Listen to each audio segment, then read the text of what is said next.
এসে গেছি বন্ধুরা নতুন একটা রেসিপি নিয়ে। আজকে রেসিপি সবাইয়ের পছন্দ চিলি চিকেন। এখানে আমি চিলি চিকেন করার জন্য 200 মাংস নিয়েছি। আর মাংসের মধ্যে দেব নুন,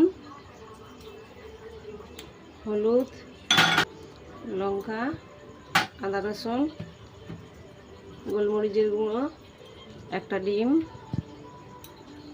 ভিনেগার 2 চামচ, সয়া সস 2 চামচ, এরা দিলাম 2 চামচ, ময়দা দিলাম 2 চামচ, তেল দিলাম 2 চামচ। এটা ভালো করে মাখিয়ে নিতে হবে।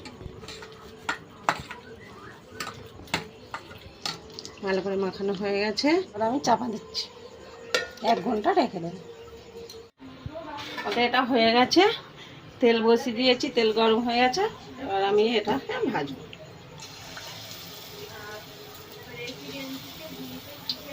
দেখছেন আস্তে আস্তে করে দিতে হবে, কম আছে।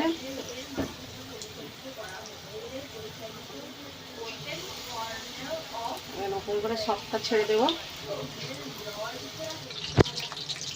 দেখতে পাচ্ছেন আমাদের ভাজা হয়ে গেছে। লাল লাল করে কম আছে ভাজতে হবে, নাহলে ভিতরটা কাঁচা থেকে যাবে। আর ভাজা হয়ে গেছে, এই দেখুন লাল লাল করে। এবার আমি এটাকে তুলে নেব,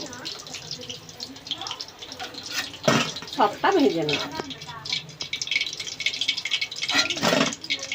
এলাচ, দারচিনি, গোলমরিচ ফোড়ন দিলাম, তেজপাতা ফোড়ন দিলাম, আদা রসুন, কেটে রাখা ক্যাপসিকাম, পেঁয়াজ, কাঁচা লঙ্কা দিয়েছি 4টে। আবারও ভালো করে নেড়ে ভাজা হয়ে গেছে। স্বাদ মতো নুন, হলুদ, লঙ্কা গুঁড়ো, চিনি, গোলমরিচ একটু নেড়ে নেব।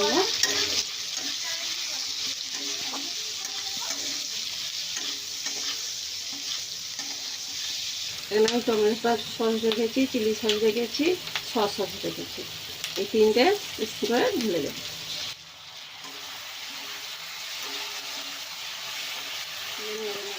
এখানে আমি এরা গুলে রেখেছি, এটা ঢেলে দেব।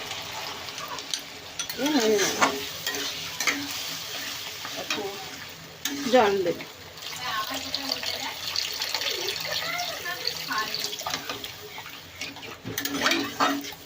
এটাকে আমি 5 মিনিট ঢাকা দিয়ে রাখবো।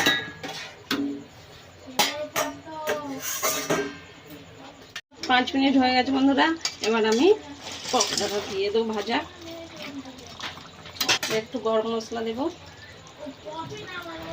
4টে কাঁচা লঙ্কা দিলাম, দিয়ে নাড়াচাড়া করে ঢাকা দিয়ে রাখবো 5 মিনিট। দেখুন আমাদের এটা হয়ে গেছে।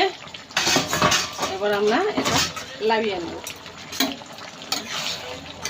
হয়ে গেছে দেখুন বন্ধুরা, আমাদের চিলি চিকেন হয়ে গেছে।